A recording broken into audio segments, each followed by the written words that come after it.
I'm rolling ha. Paano, paano kayo nagkakilala mo?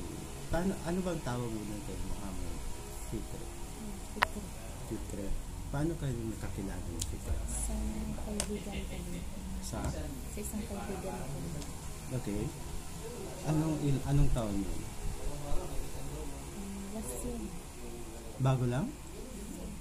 Dela. Masyadong mahinay mo.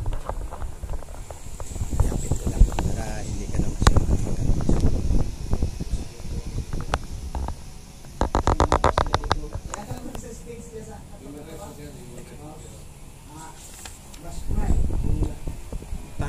Paano ulit kayo nakakilala ni sa isang kaibigan? Personal kayo nakita or through chat, through mail, text? Sa text. Mga anong kailan to? Last year? Okay. June. Then from there, saan kayo nag-meet? Sa Cotabato. So, taga Cotabato. Sa Cotabato na kayo nagkakilala. Matagal ka na nakakilala sa Cotabato? Hindi naman. Kasi Zamboanga. Balik Islam ka na. Then, kakilala kayo. Okay. So, paano yung first meeting nyo? Kasi, nag-asawa talaga. So, parang matawag na mabilis yung whirlwind romance yun. Baga, So, ano-anong pagkakilala mo sa kanya? Mabait naman. Pero alam mo na foreign Malaysian siya. So, hindi siya marunong. English talaga. Okay. Anong pakilala niya sa'yo? Businessman. Okay. Hindi ka nagtatanong. So, kailan kayo nagpakasal?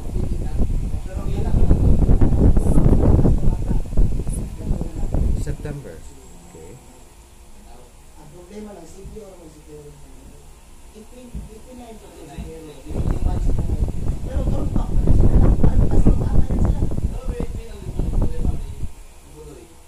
Anong klaseng business daw meron sa Kipro? Hindi rin niya sinabi. Okay. So, paano kayo nakarating ng Davao?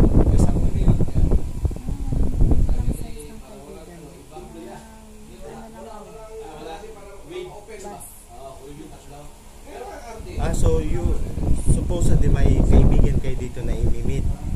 Siya, kaibigan niyo or kaibigan mo? Kaibigan niya na imimit niyo. Okay. Tapos, kailan yun? Tapos December, kailan kayo dumating dito?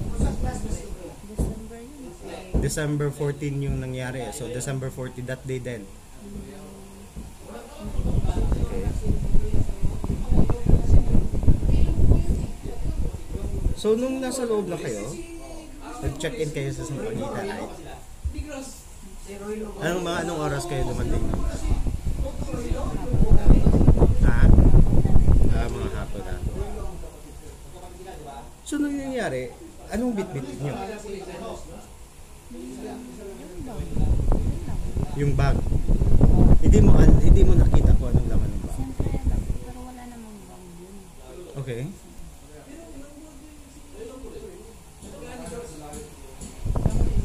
Sino may bit-bit ng bag? Siya. Pero ako din yung nag-aayos.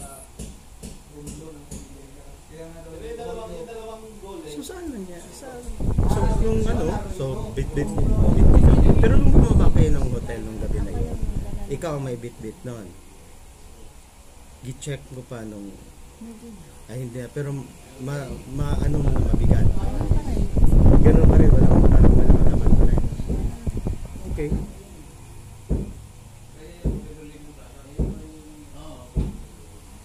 Tapos, kasi yung confrontation na sa hotel, di ba nagkagulo na? Tapos parang may cellphone si Kifrey ng na nag-threaten na i-detonate na allegedly sa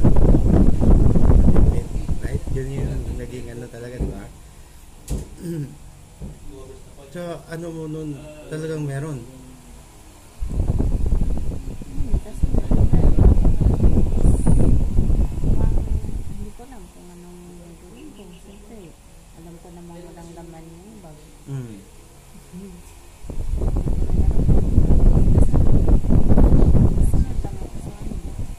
Pero according dun sa isang police na naging witness mo later on, na parang ginanyan ka and then you were asking him to surrender na lang.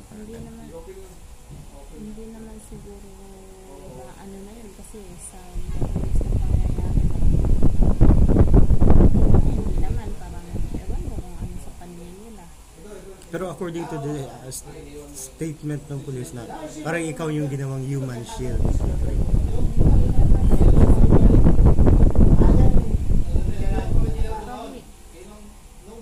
Nung sumisigaw siya, naghihilahan kami kung saan kami pupunta. Kasi alam ko walang laman yung bag.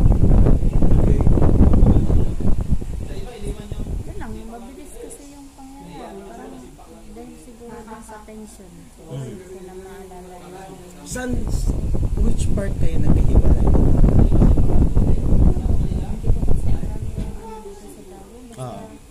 Basta nagkahiwalay na lang kayo. At ba't kayo nagkahiwalay din?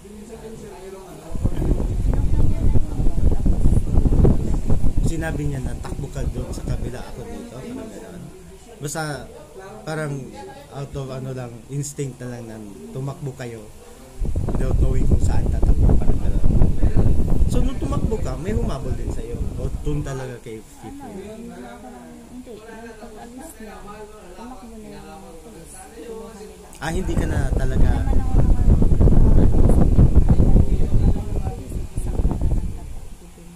Oo nga. So, hindi ka na masyado nakatakbo din pala. So, may pulis na kaagad nakaano sa'yo. So, si Kifrey lang. So, si Kifrey lang talaga. Kasi hindi siya malapitan dahil nga sa bag na sabi niya may ano. Ano ba talaga sinabi ni Kifrey?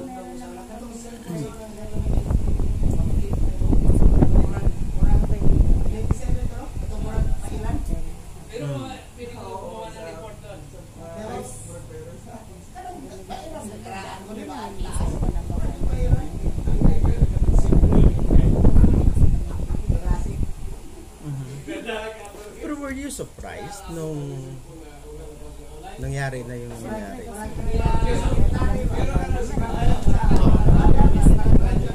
Pero were you surprised na sinabi ng authorities na may nakita mo yung pictures na? Hindi, nakita nila sa Oo. Mabigat yun supposedly, right?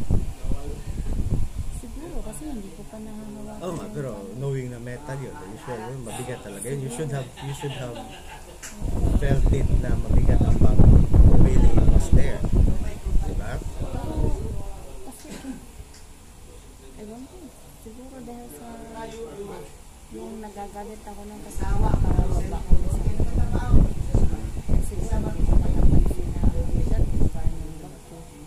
Kasi nagagalit ako bakit kami pa-check out.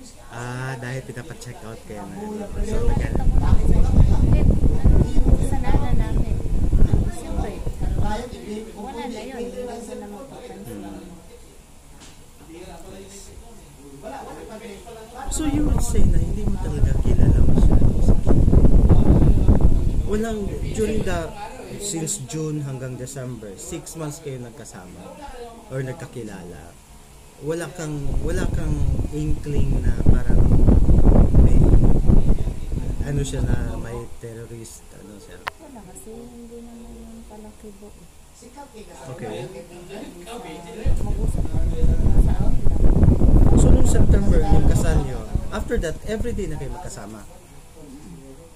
Since nagkakilala kayo, dito na siya nakabase sa Mindanao.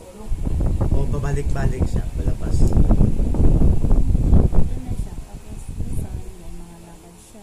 Hindi naman ako nagtatanong. Kasi sa Islam, wala man nagtanong ng babae. Yes. That's true.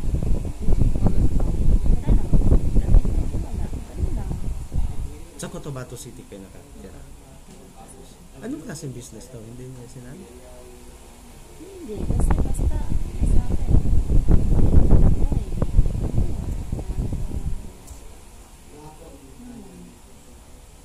Pero personally, do you think really na may links si Kifli sa Jeanette after all the evidences of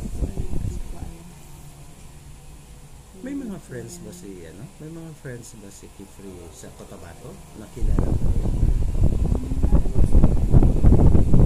May mga kaibigan, nakikita mo kaibigan niya. Wala naman ako nakikita sa Manila na ganun.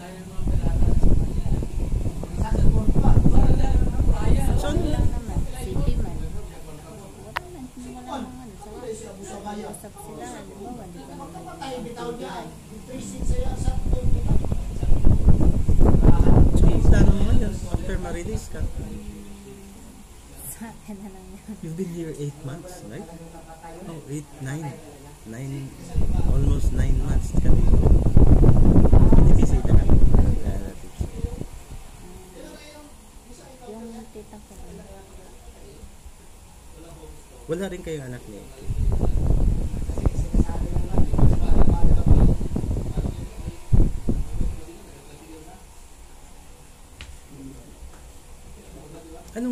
Anong work mo before?